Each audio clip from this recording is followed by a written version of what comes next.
Chapter 8. The Romance of Orthodoxy. It is customary to complain of the bustle and strenuousness of our epoch, but in truth the chief mark of our epoch is a profound laziness and fatigue, and the fact is that the real laziness is the cause of the apparent bustle. Take one quite external case.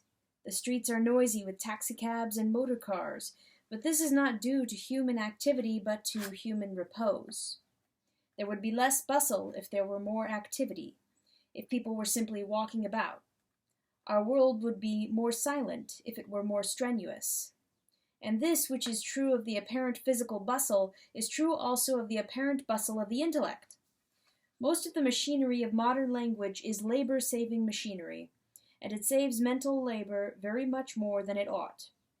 Scientific phrases are used like scientific wheels and piston rods to make swifter and smoother yet the path of the comfortable. Long words go rattling by us like long railway trains. We know they are carrying thousands who are too tired or too indolent to walk and think for themselves. It is a good exercise to try for once, in a way, to express any opinion one holds in words of one syllable. If you say, the social utility of the indeterminate sentence is recognized by all criminologists as part of our sociological evolution towards a more humane and scientific view of punishment, you can go on talking like that for hours with hardly a movement of the gray matter inside your skull. But if you begin, I wish Jones to go to gaol and Brown to say when Jones shall come out, you will discover with a thrill of horror that you are obliged to think. The long words are not the hard words. It is the short words that are hard. There is much more metaphysical subtlety in the word damn than in the word degeneration. But these long, comfortable words that save modern people the toil of reasoning have one particular aspect in which they are especially ruinous and confusing. This difficulty occurs when the same long word is used in different connections to mean quite different things. Thus, to take a well-known instance, the word idealist has one meaning as a piece of philosophy and quite another as a piece of moral rhetoric. In the same way, the scientific materialists have had just reason to complain of people mixing up materialist as a term of cosmology with materialist as a moral taunt. So, to take a cheaper instance, the man who hates progressives in London always calls himself a progressive in South Africa. A confusion quite as unmeaning as this has arisen in connection with the word liberal, as applied to religion and as applied to politics and society. It is often suggested that all liberals ought to be free thinkers, because they ought to love everything that is free. You might just as well say that all idealists ought to be high churchmen, because they ought to love everything that is high. You might as well say that low churchmen ought to like low mass, or that broad churchmen ought to like broad jokes. The thing is a mere accident of words. In actual modern Europe, a free thinker does not mean a man who thinks for himself. It means a man who, having thought for himself, has come to one particular class of conclusions: the material origin of phenomena, the impossibility of miracles, the improbability of personal immortality, and so on. And none of these ideas are particularly liberal. Nay, indeed, almost all these ideas are definitely illiberal, as it is the purpose of this chapter to show. In the few following pages, I propose to point out as rapidly as possible that on every single one of the matters most strongly insisted on by liberalizers of theology, their effect upon social practice would be definitely illiberal. Almost every contemporary proposal to bring freedom into the church is simply a proposal to bring tyranny into the world. For freeing the church now does not even mean freeing it in all directions. It means freeing that particular set of dogmas loosely called scientific, dogmas of monism, of pantheism, or of Arianism, or of necessity. And every one of these, and we will take them one by one, can be shown to be the natural ally of oppression. In fact, it is a remarkable circumstance, indeed not so very remarkable when one comes to think of it, that most things are the allies of oppression. there is only one thing that can never go past a certain point in its alliance with oppression, and that is orthodoxy. I may, it is true, twist orthodoxy so as partly to justify a tyrant, but I can easily make up a German philosophy to justify him entirely. Now, let us take in order the innovations that are the notes of the new theology or the modernist church. We concluded the last chapter with the discovery of one of them. The very doctrine which is called the most old-fashioned was found to be the only safeguard of the new democracies of the earth. The doctrine seemingly most unpopular was found to be the only strength of the people. In short, we found that the only logical negation of oligarchy was in the affirmation of original sin. So it is, I maintain, in all the other cases. I take the most obvious instance first, the case of miracles. For some extraordinary reason, there is a fixed notion that it is more liberal to disbelieve in miracles than to believe in them. Why, I cannot imagine, nor can anybody tell me. For some inconceivable cause, a broad or liberal clergyman always means a man who wishes at least to diminish the number of miracles. It never means a man who wishes to increase that number. It always means a man who is free to disbelieve that Christ came out of his grave. It never means a man who is free to believe that his own aunt came out of her grave. It is common to find trouble in a parish because the parish priest cannot admit that St. Peter walked on water. Yet how rarely do we find trouble in a parish because the clergyman says that his father walked on the Serpentine? And this is not because, as the swift secularist debater would immediately retort, miracles cannot be believed in our experience. It is not because miracles do not happen, as in the dogma which Matthew Arnold recited with simple faith. More supernatural things are alleged to have happened in our time than would have been possible 80 years ago. Men of science believe in such marvels much more than they did. The most perplexing and even horrible prodigies of mind and spirit are always being unveiled in modern psychology. Things that the old science, at least, would have frankly rejected as miracles are hourly being asserted by the new science. The only thing which is still old-fashioned enough to reject miracles is the new theology. But in truth, this notion that it is free to deny miracles has nothing to do with the evidence for or against them. It is a lifeless verbal prejudice of which the original life and beginning was not in the freedom of thought, but simply in the dogma of materialism. The man of the 19th century did not disbelieve in the resurrection because his liberal Christianity allowed him to doubt it. He disbelieved in it because his very strict materialism did not allow him to believe it. Tennyson, a very typical 19th century man, uttered one of the instinctive truisms of his contemporaries when he said that there was faith in their honest doubt. There was indeed. Those words have a profound and even a horrible truth. In their doubt of miracles, there was a faith in a fixed and godless fate, a deep and sincere faith in the incurable routine of the cosmos. The doubts of the agnostic were only the dogmas of the monist. Of the fact and evidence of the supernatural I will speak afterwards. Here we are only concerned with this clear point, that insofar as the liberal idea of freedom can be said to be on either side in the discussion about miracles, it is obviously on the side of miracles. Reform, or, in the only tolerable sense, progress, means simply the gradual control of matter by mind. A miracle simply means the swift control of matter by mind. If you wish to feed the people, you may think that feeding them miraculously in the wilderness is impossible, but you cannot think it illiberal. If you really want poor children to go to the seaside, you cannot think it illiberal that they should go there on flying dragons. You can only think it unlikely. A holiday, like liberalism, only means the liberty of man. A miracle only means the liberty of God. You may conscientiously deny either of them, but you cannot call your denial a triumph of the liberal idea. The Catholic Church believed that man and God both had a sort of spiritual freedom.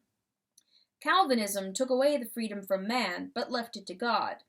Scientific materialism binds the Creator himself. It chains up God as the apocalypse chained the devil. It leaves nothing free in the universe, and those who assist this process are called the liberal theologians. This, as I say, is the lightest and most evident case. The assumption that there is something in the doubt of miracles akin to liberality or reform is literally the opposite of the truth. If a man cannot believe in miracles, there is an end of the matter. He is not particularly liberal, but he is perfectly honorable and logical, which are much better things. But if he can believe in miracles, he is certainly the more liberal for doing so, because they mean, first, the freedom of the soul, and secondly, its control over the tyranny of circumstance.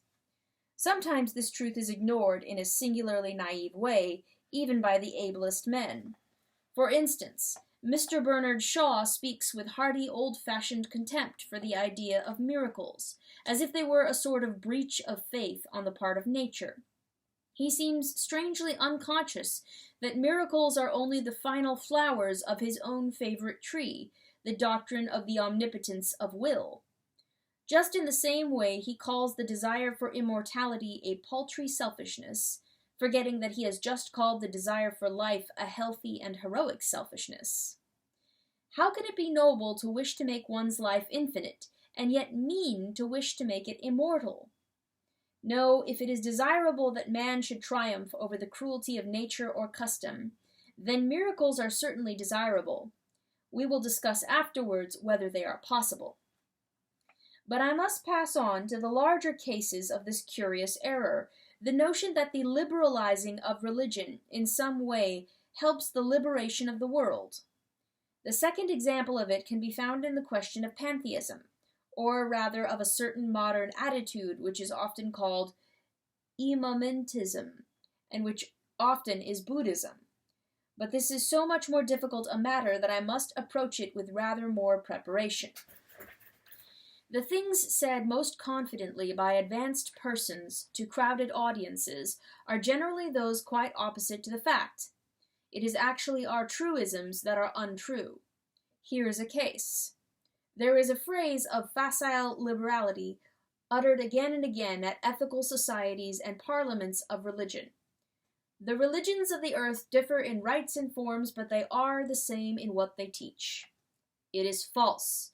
It is the opposite of the fact. The religions of the earth do not greatly differ in rites and forms. They do greatly differ in what they teach. It is as if a man were to say, do not be misled by the fact that the Church Times and the Free Thinker look utterly different. That one is painted on vellum, and the other carved on marble. That one is triangular, and the other hectagonal. Read them, and you will see that they say the same thing. The truth is, of course, that they are alike in everything except in the fact that they don't say the same thing. An atheist stockbroker in Surbiton looks exactly like a Swedenborgian stockbroker in Wimbledon. You may walk round and round them and subject them to the most personal and offensive study without seeing anything Swedenborgian in the hat or anything particularly godless in the umbrella. It is exactly in their souls that they are divided. So the truth is that the difficulty of all the creeds of the earth is not as alleged in this cheap maxim, that they agree in meaning but differ in machinery. It is exactly the opposite. They agree in machinery. Almost every great religion on earth works with the same external methods, with priests, with scriptures, altars, sworn brotherhoods, special feasts. They agree in the mode of teaching. What they differ about is the thing to be taught.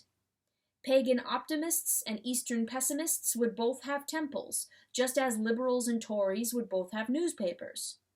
Creeds that exist to destroy each other both have scriptures, just as armies that exist to destroy each other both have guns. The great example of this alleged identity of all human religions is the alleged spiritual identity of Buddhism and Christianity. Those who adopt this theory generally avoid the ethics of most other creeds, except, indeed, Confucianism, which they like because it is not a creed. But they are cautious in their praises of Mohammedanism, Mohammedanism, generally confining themselves to imposing its morality only upon the refreshment of the lower classes. They seldom suggest the Mohammedan view of marriage, for which there is a great deal to be said, and towards thugs and fetish worshippers their attitude may even be called cold. But in the case of the great religion of Gautama, they feel sincerely a similarity. Students of popular science, like Mr. Blatchford, are always insisting that Christianity and Buddhism are very much alike, especially Buddhism. This is generally believed, and I believed it myself until I read a book giving the reasons for it.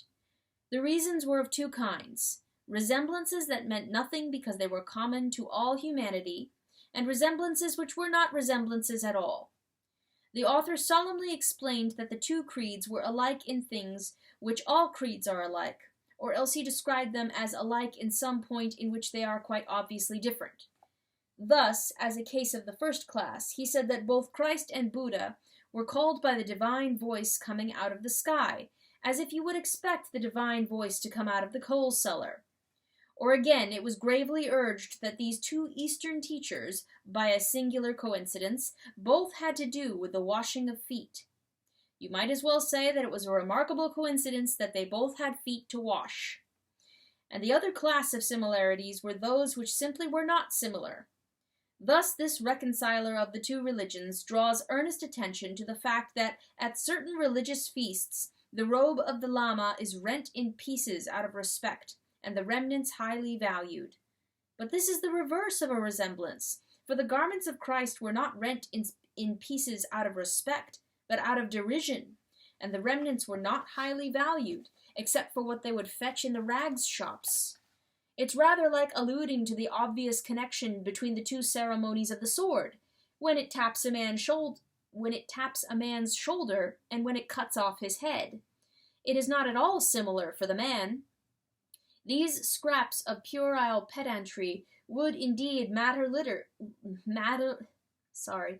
These scraps of puerile pedantry would indeed matter little if it were not also true that the alleged philosophical resemblances are also of these two kinds, either proving too much or not proving anything. That Buddhism approves of mercy or of self-restraint is not to say that it is specially like Christianity, it is only to say it is not utterly unlike all human existence.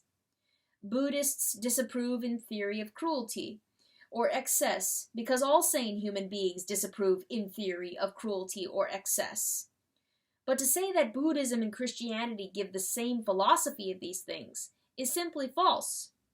All humanity does agree that we are in a net of sin. Most of humanity agrees that there is some way out. But as to what is the way out, I do not think that there are two institutions in the universe which contradict each other so flatly as Buddhism and Christianity. Even when I thought, with most other well-informed though unscholarly people, that Buddhism and Christianity were alike, there was one thing about them that always perplexed me. I mean the startling difference in their type of religious art.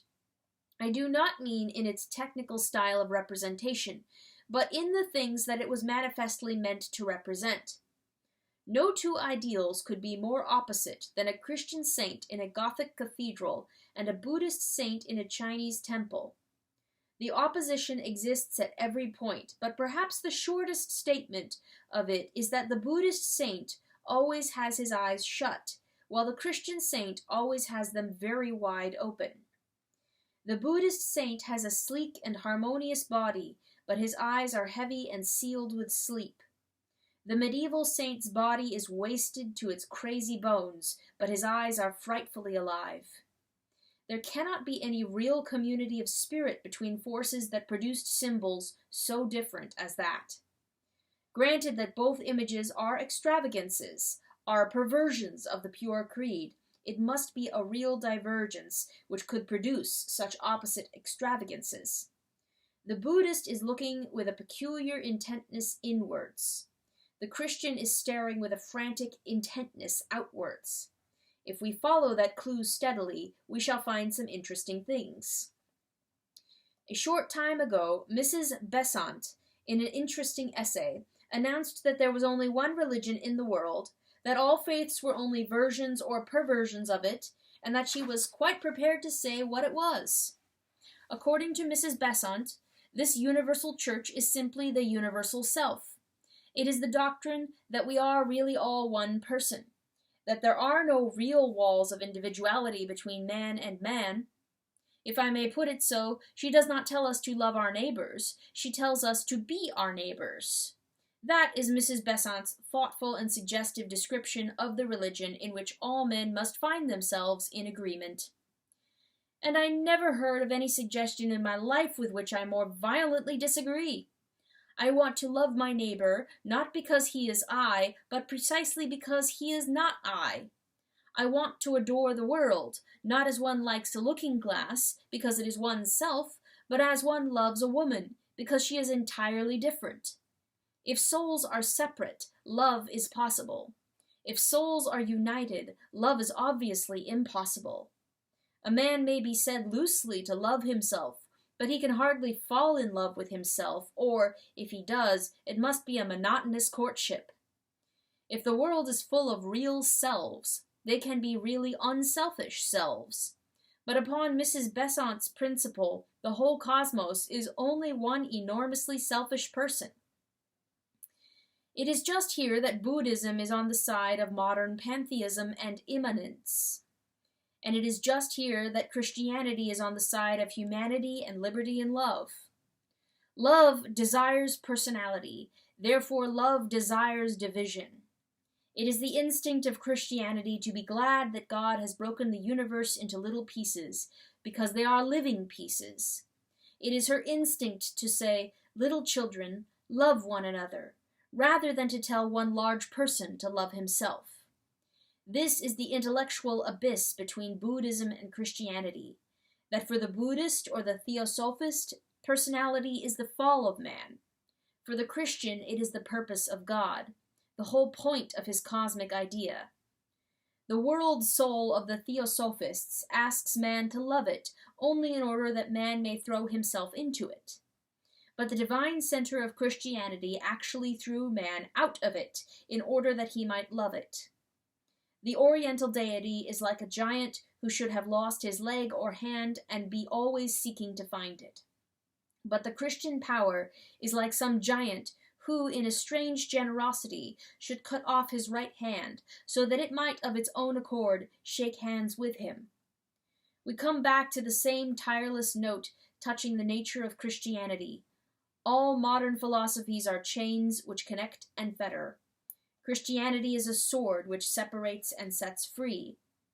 No other philosophy makes God actually rejoice in the separation of the universe into living souls. But according to Orthodox Christianity, this separation between God and man is sacred because this is eternal. That a man may love God, it is necessary that there should be not only a God to be loved, but a man to love him. All those vague theosophical minds for whom the universe is an immense melting pot are exactly the minds which shrink instinctively from that earthquake of saying our Gospels, which declare that the Son of God came not with peace, but with a sundering sword. The saying rings entirely true, even considered as what it obviously is, the statement that any man who preaches real love is bound to beget hate. It is as true of democratic fraternity as a divine love. Sham love ends in compromise and common philosophy, but real love has always ended in bloodshed. Yet there is another and yet more awful truth behind the obvious meaning of this utterance of our Lord. According to himself, the Son was a sword separating brother and brother, that they should for an eon hate each other. But the Father also was a sword, which in the black beginning separated brother and brother, so that they should love each other at last. This is the meaning of that almost insane happiness in the eyes of the medieval saint in the picture. This is the meaning of the sealed eyes of the superb Buddhist image. The Christian saint is happy because he has verily been cut off from the world. He is separate from things and is staring at them in astonishment. But why should the Buddhist saint be astonished at things? since there is really only one thing, and that being impersonal can hardly be astonished at itself. There have been many pantheist poems suggesting wonder, but no really successful ones. The pantheist cannot wonder, for he cannot praise God or praise anything as really distinct from himself. Our immediate business here, however, is with the effect of this Christian admiration, which strikes outwards, towards a deity distinct from the worshipper, upon the general need for ethical activity and social reform. And surely its effect is sufficiently obvious. There is no real possibility of getting out of pantheism any special impulse to moral action. For pantheism implies in its nature that one thing is as good as another, whereas action implies in its nature that one thing is greatly preferable to another. Swinburne, in the high summer of his skepticism, tried in vain to wrestle with this difficulty. In Songs Before Sunrise, written under the inspiration of Garibaldi and the revolt of Italy, he proclaimed the newer religion and the purer God, which should wither up all the priests of the world. What doest thou now, looking Godward to cry, I am I, thou art thou, I am low, thou art high, I am thou, that thou seekest to find him, find thou but thyself, thou art I. Of which the immediate and evident deduction is that tyrants are as much the sons of God as Garibaldi's, and that King Bomba of Naples, having with the utmost success found himself, is identical with the ultimate good in all things. The truth is that the Western energy that dethrones tyrants has been directly due to the Western theology that says, I am I, thou art thou.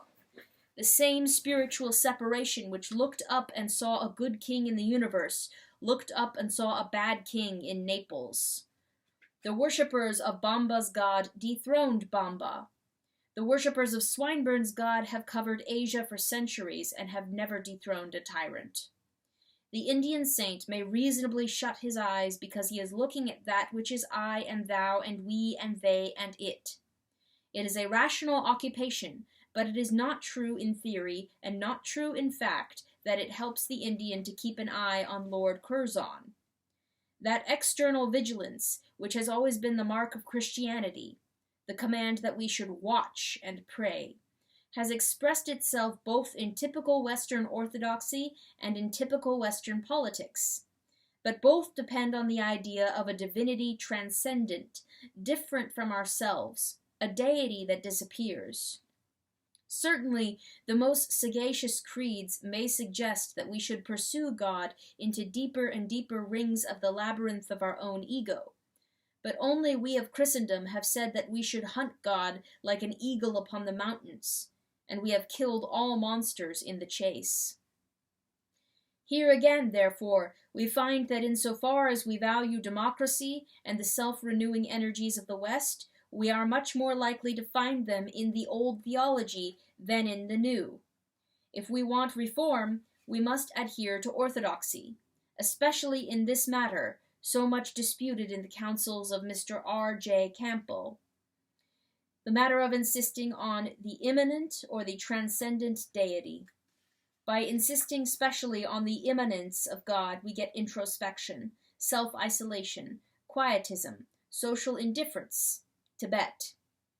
By insisting specially on the transcendence of God, we get wonder, curiosity, moral and political adventure, righteous indignation, Christendom. Insisting that God is inside man, man is always inside himself. By insisting that God transcends man, man has transcended himself. If we take any other doctrine that has been called old-fashioned, we shall find the case the same. It is the same, for instance, in the deep matter of the Trinity. Unitarians, a sect never to be mentioned without a special respect for their distinguished intellectual dignity and high intellectual honor, are often reformers by the accident that throws so many small sects into such an attitude.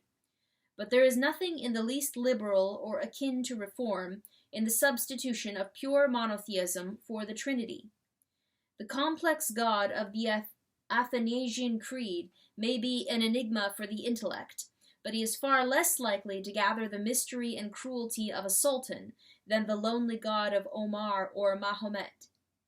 The God who is a mere awful unity is not only a king, but an Eastern king.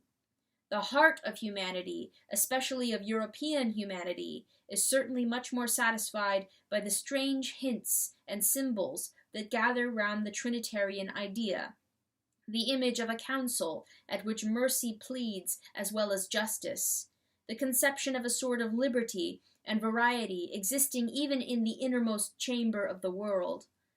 For Western religion has always felt keenly the idea, it is not well for man to be alone. The social instinct asserted itself everywhere, as when the Eastern idea of hermits was practically expelled by the Western idea of monks.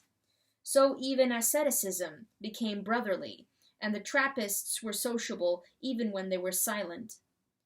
If this love of a living complexity be our test, it is certainly healthier to have the Trinitarian religion than the Unitarian. For to us Trinitarians, if I may say it with reverence, to us God himself is a society. It is indeed a fathomless mystery of theology, and even if I were theologian enough to deal with it directly, it would not be relevant to do so here. Suffice it to say here that this triple enigma is as comforting as wine and open as an English fireside, that this thing that bewilders the intellect utterly quiets the heart. But out of the desert, from the dry places and the dreadful suns, come the cruel children of the lonely God, the real Unitarians who, with scimitar in hand, have laid waste the world. For it is not well for God to be alone.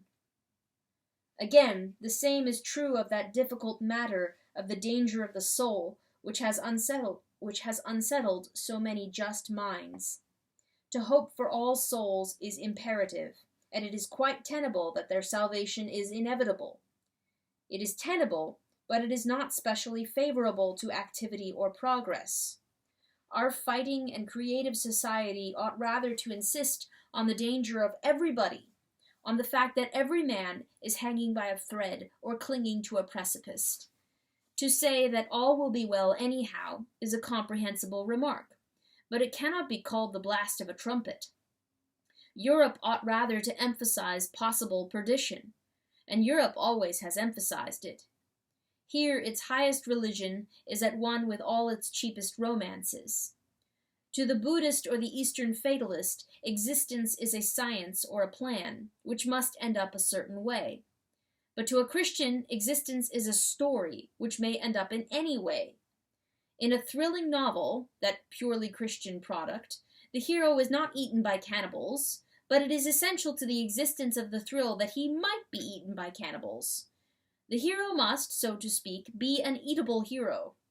So Christian morals have always said to the man, not that he would lose his soul, but that he must take care that he didn't. In Christian morals, in short, it is wicked to call a man damned, but it is strictly religious and philosophic to call him damnable. All Christianity concentrates on the man at the crossroads. The vast and shallow philosophies, the huge synthesis of humbug, all talk about ages and evolution and ultimate developments. The true philosophy is concerned with the instant. Will a man take this road or that? That is the only thing to think about, if you enjoy thinking. The eons are easy enough to think about. Anyone can think about them. The instant is really awful, and it is because our religion has intensely felt the instant that it has in literature dealt much with this battle, and in theology dealt much with hell. It is full of danger, like a boy's book. It is at an immortal crisis. There is a great deal of real similarity between popular fiction and the religion of the Western people. If you say that popular fiction is vulgar and tawdry, you only say what the dreary and well-informed say also about the images in the Catholic churches. Life, according to the faith, is very like a serial story in a magazine. Life ends with the promise or menace, to be continued in our next. Also, with a noble vulgarity, Life imitates the serial and leaves off at the exciting moment, for death is distinctly an exciting moment. But the point is that a story is exciting because it has in it so strong an element of will, of what theology calls free will. You cannot finish a sum how you like, but you can finish a story how you like. When somebody discovered the differential calculus, there was only one differential calculus he could discover. But when Shakespeare killed Romeo, he might have married him to Juliet's old nurse if he had felt inclined. And Christendom has excelled in the narrative romance exactly because it has insisted on the theological free will. It is a large matter, and too much to one side of the road to be discussed adequately here. But this is the real objection to that torrent of modern talk about treating crime as a disease, about making a prison merely a hygienic environment like a hospital, of healing sins by slow scientific methods. The fallacy of the whole thing is that evil is a matter of active choice, whereas disease is not. If you say that you are going to cure a profligate as you cure an asthmatic, my cheap and obvious answer is, produce the people who want to be asthmatics, as many people want to be profligates. A man may lie still and be cured of a malady, but he must not lie still if he wants to be cured of a sin. On the contrary, he must get up and jump about violently. The whole point, indeed, is perfectly expressed in the very word which we use for a man in hospital. Patient is in the passive mood. Sinner is in the active. If a man is to be saved from influenza, he may be a patient. But if he is to be saved from forging, he must not be a patient, but an impatient. He must be personally impatient with forgery. All moral reform must start in the active, not the passive, will. Here again we reach the same substantial conclusion. Insofar as we desire the definite reconstructions and the dangerous revolutions which have distinguished European civilization, we shall not discourage the thought of possible ruin. We shall rather encourage it. If we want, like the Eastern saints, merely to contemplate how right things are, of course we shall only say that they must go right. But if we particularly want to make them go right, we must insist that they may go wrong. Lastly, this truth is yet again true in the case of the common modern attempts to diminish or explain away the divinity of Christ. The thing may be true or not, that I shall deal with before I end. But if the divinity is true, it is certainly terribly revolutionary. That a good man may have his back to the wall is no more than we knew already. But that God could have his back to the wall is a boast for all insurgents forever. Christianity is the only religion on earth that has felt that omnipotence made God incomplete. Christianity alone has felt that God, to be wholly God, must have been a rebel as well as a king. Alone of all creeds, Christianity has added courage to the virtues of the Creator. For the only courage worth calling courage must necessarily mean that the soul passes a breaking point and does not break. In this, indeed, I approach a matter more dark and awful than it is easy to discuss, and I apologize in advance if any of my phrases fall wrong or seem irreverent, touching a matter which the greatest saints and thinkers have justly feared to approach. But in that terrific tale of the Passion, there is a distinct emotional suggestion that the author of all things, in some unthinkable way, went not only through agony, but through doubt. It is written, "Thou shalt not tempt the Lord thy God." No, but the Lord thy God may tempt himself, and it seems as if this was what happened in Gethsemane. In a garden, Satan tempted man, and in a garden, God tempted God. He passed in some superhuman manner through our human horror of pessimism. When the world shook and the sun was wiped out of heaven, it was not at the crucifixion, but at the cry from the cross, the cry which confessed that God was forsaken of God. And now let the revolutionists choose a creed from all the creeds, and a God from all the gods of the world, carefully weighing all the gods of inevitable recurrence and of unalterable power, they will not find another God who has himself been in revolt. Nay, the matter grows too difficult for human speech, but let the atheists themselves choose a God. They will find only one divinity who ever uttered their isolation, only one religion in which God seemed for an instant to be an atheist. These can be called the essentials of the old orthodoxy, of which the chief merit is that it is the natural fountain of revolution and reform, and of which the chief defect is that it is obviously only an abstract assertion. Its main advantage is that it is the most adventurous and manly of all theologies. Its chief disadvantage is simply that it is a theology. It can always be urged against it that it is in its nature arbitrary and in the air. But it is not so high in the air but that great archers spend their whole lives in shooting arrows at it. Yes, and their last arrows. There are men who will ruin themselves and ruin their civilization if they may ruin also this old fantastic tale. This is the last and most astounding fact about this faith, that its enemies will use any weapon against it, the sword that cut their own fingers, and the firebrands that burn their own homes. Men who begin to fight the church for the sake of freedom and humanity end by flinging away freedom and humanity if they may only fight the church. This is no exaggeration. I could fill a book with the instances of it. Mr. Blatchford set out, as an ordinary Bible smasher, to prove that Adam was guiltless of sin against God. In maneuvering so as to maintain this, he admitted, as a mere side issue, that all the tyrants, from Nero to King Leopold, were guiltless of any sin against humanity. I know a man who has such a passion for proving that he will have no personal existence after death that he falls back on the position that he has no personal existence now. He invokes Buddhism and says that all souls fade into each other. In order to prove that he cannot go to heaven, he proves that he cannot go to Hartlepool. I have known people who protested against religious education with arguments against any education, saying that the child's mind must grow freely, or that the old must not teach the young.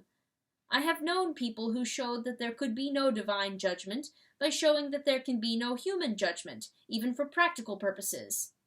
They burned their own corn to set fire to the church. They smashed their own tools to smash it.